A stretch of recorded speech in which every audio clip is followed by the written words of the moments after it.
Qual a maior riqueza do nosso país? Praias paradisíacas? Futebol? Caipirinha? Samba? Nióbio? Nada disso. A maior riqueza do Brasil é a nossa criatividade. E a quantidade de memes incríveis que a gente cria diariamente é apenas uma prova disso. Você já deve ter escutado "Agora a NASA vem".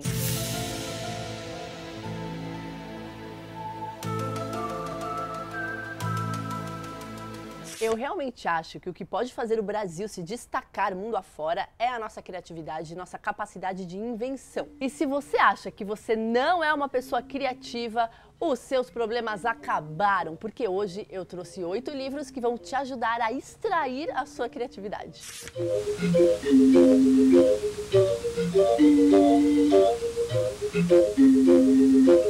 Criatividade é encontrar novas soluções para velhos problemas, é combinar coisas que já existem de um jeito novo e também imaginar o que ainda não existe. A criatividade é como um músculo. Quanto mais você usa, melhor ela fica. E sim, existem pessoas que são mais criativas do que outras, mas isso não significa que apenas uns poucos iluminados são pessoas com criatividade. Todo mundo pode conhecer, explorar e melhorar as suas habilidades criativas. O Caminho do Artista, da Julia Cameron, é um livro que bastante gente conhece, leu e adora. Essa obra vendeu milhões de cópias e ajuda muita gente a destravar a própria criatividade, principalmente através das morning pages, ou então páginas matinais. Oi, Lívia, o que é isso?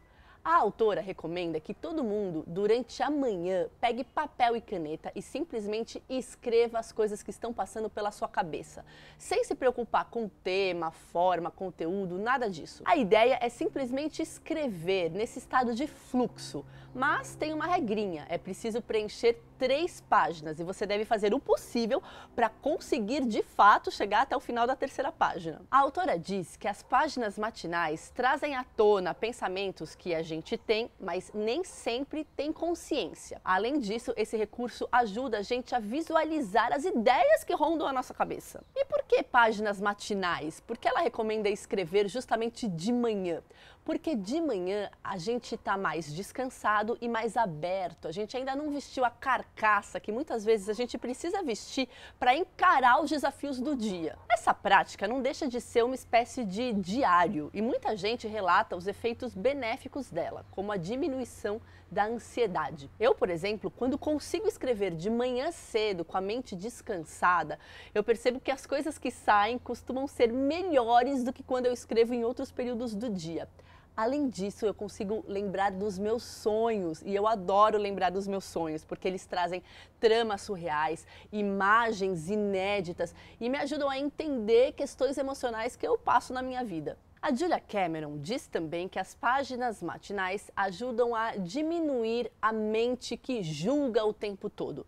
E para quem quer trabalhar com criatividade, isso é muito importante, porque se a sua mente está o tempo todo julgando, isso é bom, isso é ruim, aquela pessoa é assim, aquela outra é assado, como é que você vai se abrir para as ideias, insights que o mundo te traz? Criatividade, em alguma medida, tem a ver com estar aberto para as experiências e para as pessoas. Faz sentido, né? Mas sim, eliminar totalmente o julgamento é quase impossível. E eu sei que se você está chegando aqui pela primeira vez, você está fazendo um julgamento de mim, deste vídeo, desse conteúdo. E se você está gostando, então eu peço para se inscrever no canal, ativar o sininho de notificação que avisa quando tem vídeo novo e dar o joinha. Dessa forma a gente sabe que vocês estão gostando do conteúdo. Roube como um Artista, do Austin Kleon, é quase um clássico dos livros desse gênero, livros que ajudam o leitor a extrair a sua criatividade. Esse livro, inclusive, já apareceu aqui em um vídeo nos primórdios do canal, e uma ideia bem importante dele é de que a gente não deve perseguir ideias novas, originais, inéditas. O autor diz que tudo aquilo que é criado se baseia no que veio antes. Toda nova ideia é uma espécie de remix ou mashup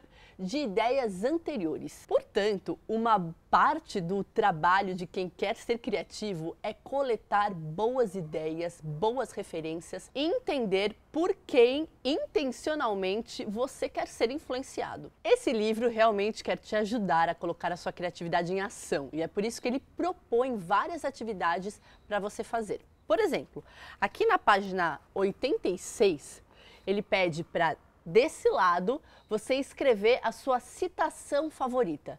E do outro lado, reescrevê-la de 5 maneiras diferentes. Essas páginas aqui eu particularmente adoro. Ele pede que você faça a árvore genealógica criativa. Ou seja, você indica aqui embaixo um artista que te influencia muito, que você gosta, e depois preenche nos quadrados de cima os artistas que influenciaram esse primeiro artista que você escolheu. Dessa forma, você mapeia, como diz o Diogo, que está ali atrás das câmeras, da onde vem o apito do trem.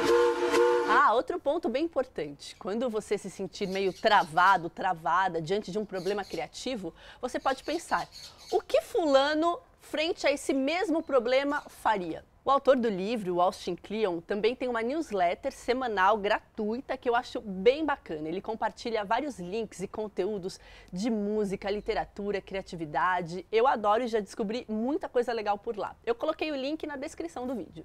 Como o cérebro cria é um livro do compositor Anthony Brandt e do neurocientista David Eagleman. Acho que é assim que se pronuncia. Esse livro inspirou uma série de mesmo nome e tem ideias bem inspiradoras porque mostra os elos de criatividade entre a arte, a ciência e a tecnologia. Esse livro faz um mergulho profundo na mente humana e se debruça sobre o impulso que a nossa espécie tem para inventar coisas que não existem e podem melhorar a nossa vida. É claro, ele também traz dicas de como aguçar a criatividade e uma delas faz muito sentido para mim.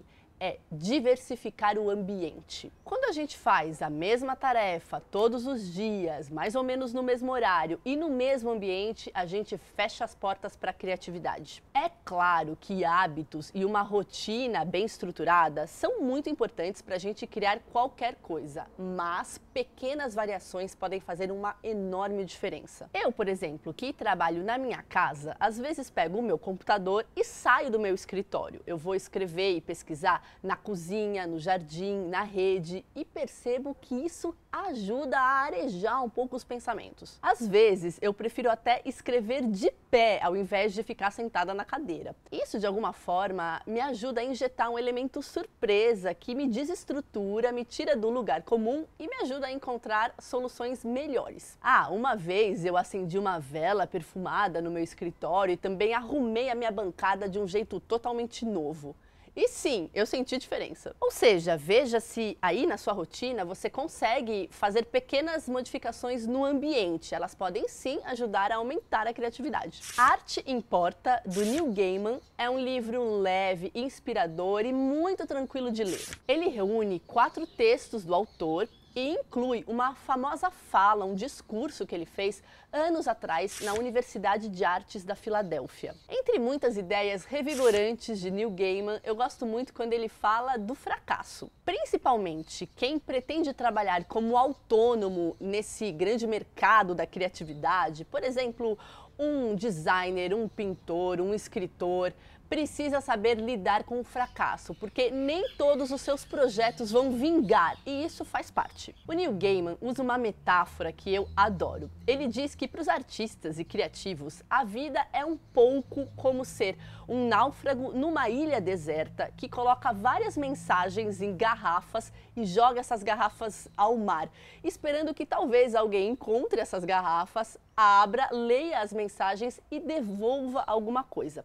Essa devolutiva pode ser apreciação, dinheiro, validação e nem sempre as coisas vêm junto. Ou seja, ele diz que é preciso ter projetos e criar sempre, mas sabendo que nem todos verão a luz do dia. Outra ideia dele que eu gosto bastante é a seguinte: ele diz que mesmo nos dias difíceis, quando a vida fica muito dura, crie alguma coisa, faça arte. É importante tirar as ideias de dentro de você nos dias bons e nos dias ruins. Não fique à mercê das condições supostamente ideais, dos dias ensolarados e inspiradores. É preciso criar sempre que possível. Sobre a escrita do mestre da literatura de terror, Stephen King, é um livro que pode ajudar especificamente na criatividade de quem quer escrever. Aqui ele fala sobre as leituras que ele fazia quando ele era um jovem escritor, os seus primeiros contos e também de um hábito que ele acha que o ajudou muito a melhorar como artista e escritor. Quando ele enviava um conto para uma editora ou para uma revista literária e esse material era recusado, ele guardava todas essas cartas de recusa, ou melhor, ele pregava na parede do quarto. Ele conta que guardava especialmente as cartas que tinham conselhos de como melhorar, e elas funcionavam como uma espécie de incentivo. Depois ele foi estudar letras para aprender também a melhorar sua escrita e aos poucos foi começando a publicar e virou esse grande escritor que ele é hoje. Um outro capítulo do livro é dedicado às ferramentas que um escritor precisa ter para desenvolver o seu trabalho. Assim como um marceneiro precisa de madeira, cola, martelo, pregos, um escritor também tem as suas ferramentas específicas. Essa parte ajuda muito quem quer melhorar a sua escrita, para qualquer formato. Você não precisa querer escrever ficção para apreciar o livro. Ele também diz uma ideia que eu sempre repito aqui para vocês. Para melhorar a escrita, a gente precisa melhorar a nossa leitura. E aí, pensando no tema do vídeo de hoje, eu diria que a leitura não só ajuda quem quer escrever melhor, mas ajuda sim quem quer ser mais criativo, mesmo para outros fins. Leia alguma coisa, seja quadrinhos, distopia, literatura de horror, crônicas, livros históricos, biografias. É importante ler, ou seja, acessar a construção de pensamento feita por outras pessoas. Isso ajuda muito na criatividade. Como Escrever Bem, de William Zinsser, também é um livro que ajuda na criatividade de quem quer escrever. Esse livro é uma espécie de manual canônico para todos os jornalistas norte-americanos, estudantes e escritores de não ficção. Esse livro fica sempre na minha bancada, ao lado ali do meu computador e já me ajudou diversas vezes.